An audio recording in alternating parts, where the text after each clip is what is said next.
So many people have put themselves in deep financial trouble when they run short of income. To raise cash, they sell their assets. But their personal assets can generally be sold for only a fraction of the value that is listed on their personal balance sheet. Or if there is a gain on the sale of the assets, they are taxed on the gain. So again, the government takes its share, thus reducing the amount available to help them out of debt. That is why I say someone's net worth is often worth less than they think. Start minding your own business. Keep your daytime job, but start buying real assets, not liabilities or personal effects that have no real value once you get them home. A new car loses nearly 25% of the price you pay for it the moment you drive it off the lot. It is Rich Dad Poor Dad. 75. Not a true asset even if your banker lets you list it as one. My $400.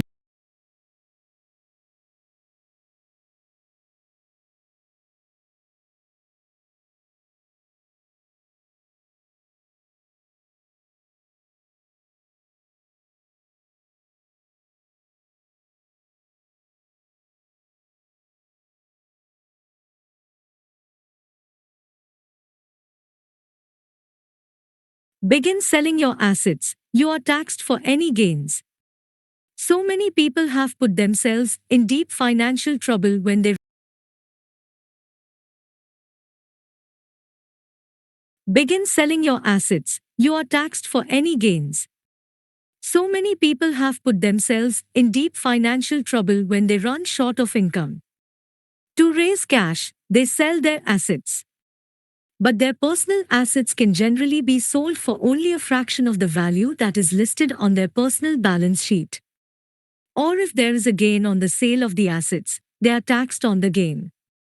So again, the government takes its share, thus reducing the amount available to help them out of debt. That is why I say someone's net worth is often worth less than they think. Start minding your own business. Keep your daytime job, but start buying real assets, not liabilities or personal effects that have no real value once you get them home. A new car loses nearly 25% of the price you pay for it the moment you drive it off the lot. It is Rich Dad Poor Dad. 75. Not a true asset even if your banker lets you list it as one. My $400 new titanium driver was worth $150 the moment I teed off. Keep expenses low, reduce liabilities, and diligently build a base of solid assets. For young people who have not yet left home, it is important for parents to teach them the difference between an asset and a liability. Get them to start building a solid asset column before they leave home, get married, buy a house, have kids, and get stuck in a risky financial position, clinging to a job, and buying everything on credit. I see so many young couples who get married and trap themselves into a lifestyle that will not let them get out of debt for most of their working years. For many people, just as the last child leaves home, the parents realize they have not adequately prepared for retirement and they begin to scramble to put some money away. Then their own parents become ill and they find themselves with new responsibilities. So what kind of assets am I suggesting that you or your children acquire? In my world, real assets fall into the following categories. Times businesses that do not require my presence, I own them, but they are managed or run by other people. If I have to work there, it's not a business. It becomes my job. Times stocks. Times bonds. Times income generating real estate. Times notes, IOUs. Times royalties from intellectual properties such as music, scripts, and patents. Times anything else that has value, produces income or appreciates, and has a ready market. Chapter 3, Lesson 3. 76. As a young boy, My educated dad encouraged me to find a safe job. But my rich dad encouraged me to begin acquiring assets that I loved. If you don't love it, you won't take care of it. I collect real estate simply because I love buildings and land. I love shopping for them, and I could look at them all day long. When problems arise, the problems aren't so bad that it changes my love for real estate. For people who hate real estate, they shouldn't buy it. I also love stocks of small companies, especially startups, because I am an entrepreneur, not a corporate person. In my early years, I worked in large organizations such as Standard Oil of California, the US Marine Corps, and Xerox Corp. I enjoyed my time with those organizations and have fond memories, but I know deep down I am not a company man. I like starting companies, not running them. So my stock buys are usually of small companies. Sometimes, I even start the company and take it public. Fortunes are made in new stock issues, and I love the game. Many people are afraid of small cap companies and call them risky, and they are. But that risk is diminished if you love what the investment is, understand it, and know the game. With small companies, my investment strategy is to be out of the stock in a year. On the other hand, my real estate strategy is to start small and keep trading up for bigger properties and, therefore, delay paying taxes on the gain. This allows the value to increase dramatically. I generally hold real estate less than 7 years. For years, even while I was with the Marine Corps and Xerox, I did what my rich dad recommended. I kept my day job, but I still minded my own business. I was active in my asset column trading real estate and small stocks. Rich Dad always stressed the importance of financial literacy. The better I was at understanding the accounting and cash management, the better I would be at analyzing investments and eventually starting and building my own company. Start minding your own business. Keep your daytime job, but start buying real assets, not liabilities. Rich Dad Poor Dad. 77. I don't encourage anyone to start a company unless they really want to. Knowing what I know about running a company, I wouldn't wish that task on anyone. There are times when people can't find employment and starting a company seems like the best solution. But the odds are against success. 9 out of 10 companies fail in 5 years. Of those that survive the first 5 years, 9 out of every 10 of those eventually fail as well. So only if you really have the desire to own your own company do I recommend it. Otherwise, keep your day job and mind your own business. When I say mind your own business, I mean to build and keep your asset column strong. Once a dollar goes into it, never let it come out. Think of it this way, once a dollar goes into your asset column, it becomes your employee. The best thing about money is that it works 24 hours a day and can work for generations. Keep your day job, be a great hard-working employee, but keep building that asset column. As your cash flow grows, you can indulge in some luxuries. An important distinction is that rich people buy luxuries last, while the poor and middle class tend to buy luxuries first. The poor and the middle class often buy luxury items like big houses, diamonds, furs, jewelry, or boats because they want to look rich. They look rich, but in reality they just get deeper in debt on credit.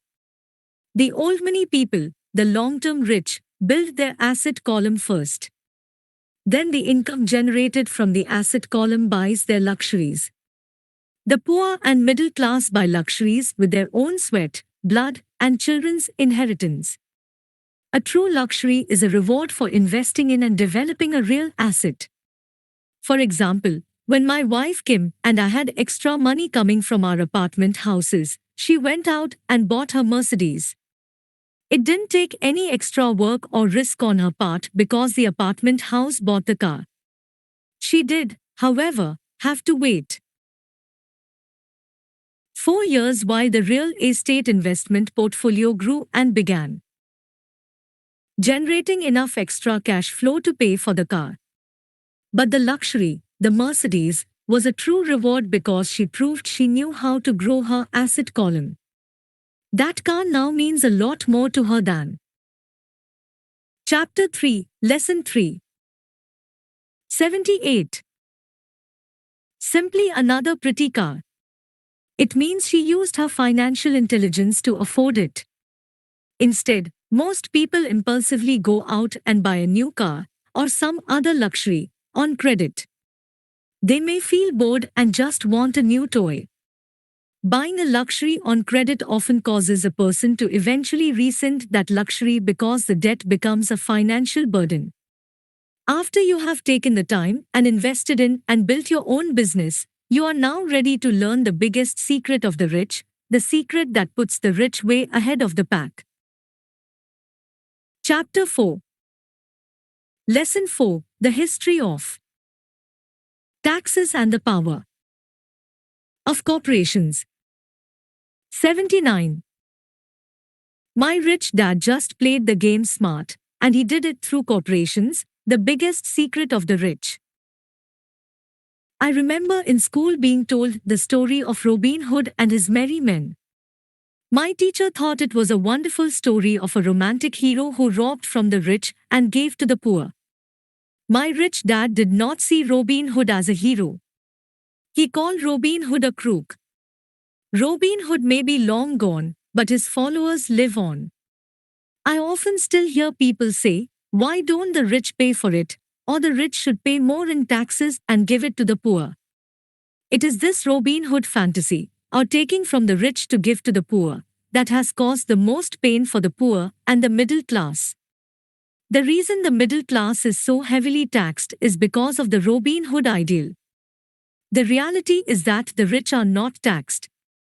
It's the middle class, especially the educated upper-income middle class, who pays for the poor. Again, to understand fully how things happen, we need to look at the history of taxes. Although my highly educated dad was an expert on the history of education, my rich dad fashioned himself as an expert on the history of taxes. Chapter 4, Lesson 4. 80. Rich Dad explained to Mike and me that originally, in England and America, there were no taxes. Occasionally, there were temporary taxes levied in order to pay for wars. The king or the president would put the word out and ask everyone to chip in. Taxes were levied in Britain for the fight against Napoleon from 1799 to 1816, and in America to pay for the Civil War from 1861 to 1865.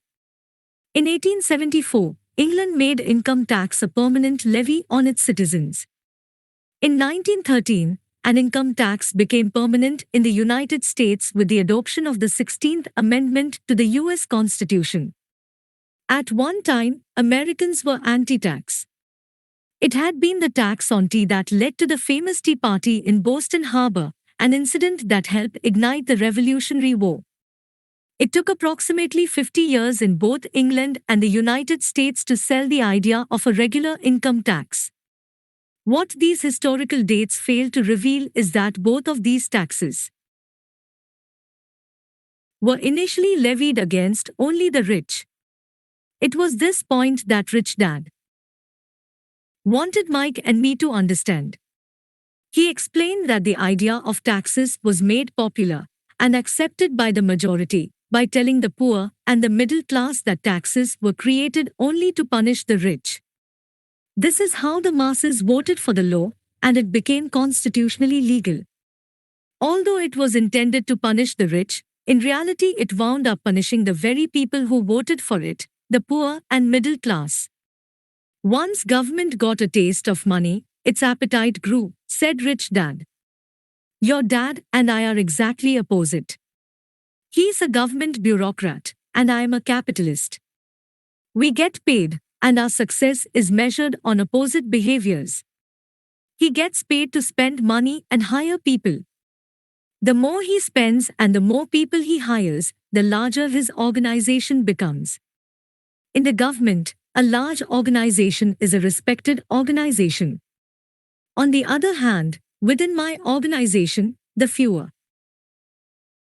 people I hire and the less money I spend, the more I am respected by my investors.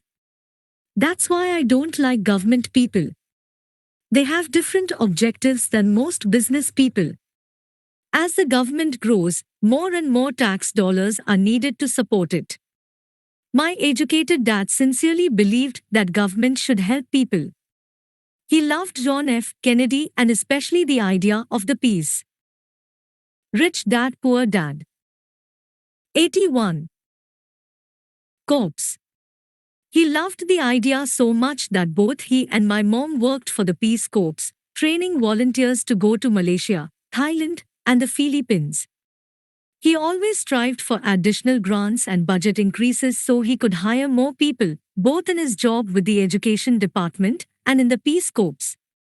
From the time I was about 10 years old, I would hear from my rich dad that government workers were a pack of lazy thieves, and from my poor dad, I would hear how the rich were greedy crooks who should be made to pay more taxes.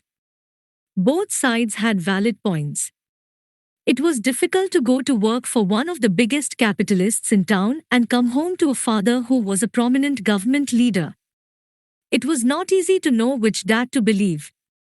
Yet when you study the history of taxes, an interesting perspective emerges. As I said, the passage of taxes was only possible because the masses believed in the Robin Hood theory of economics, take from the rich and give to everyone else. The problem was that the government's appetite for money was so great that taxes soon needed to be levied on the middle class, and from there it kept trickling down. However, the rich saw an opportunity because they don't play by the same set of rules.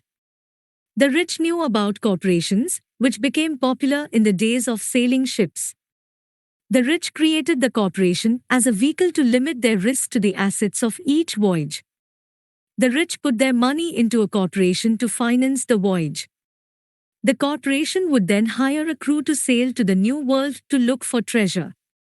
If the ship was lost, the crew lost their lives, but the loss to the rich would be limited only to the money they invested for that particular voyage.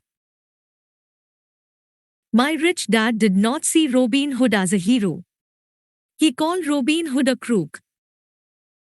Chapter 4, Lesson 4. 82. The diagram that follows shows how the corporate structure sits outside your personal income statement and balance sheet. Assets. Personal income statement. Personal balance sheet. Income expenses. Corporation income statement. Liabilities. Income expenses. Rich dad, poor dad. 83. It is the knowledge of the legal corporate structure that really gives the rich a vast advantage over the poor and the middle class. Having two fathers teaching me, one a socialist and the other a capitalist, I quickly began to realize that the philosophy of the capitalist made more financial sense to me. It seemed to me that the socialists ultimately penalized themselves due to their lack of financial education. No matter what the take from the rich crowd came up with, the rich always found a way to outsmart them. That is how taxes were eventually levied on the middle class. The rich outsmarted the intellectuals solely because they understood the power of money, a subject not taught in schools. How did the rich outsmart the intellectuals? Once the take from the rich tax was passed, cash started flowing into government coffers. Initially, people were happy. Money was handed out to government workers and the rich. It went to government workers in the form of jobs and pensions, and it went to the rich via their factories receiving government contracts.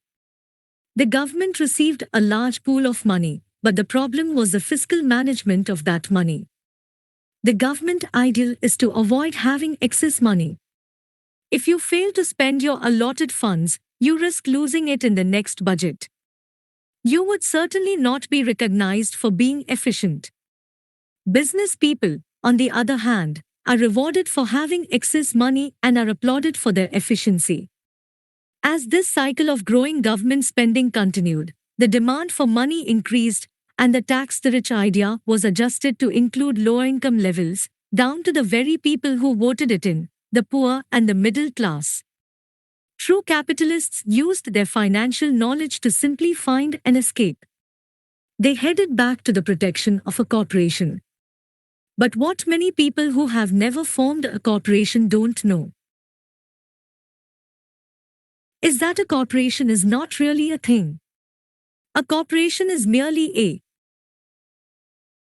file folder with some legal documents in it, sitting in some attorney's office and registered with a state government agency.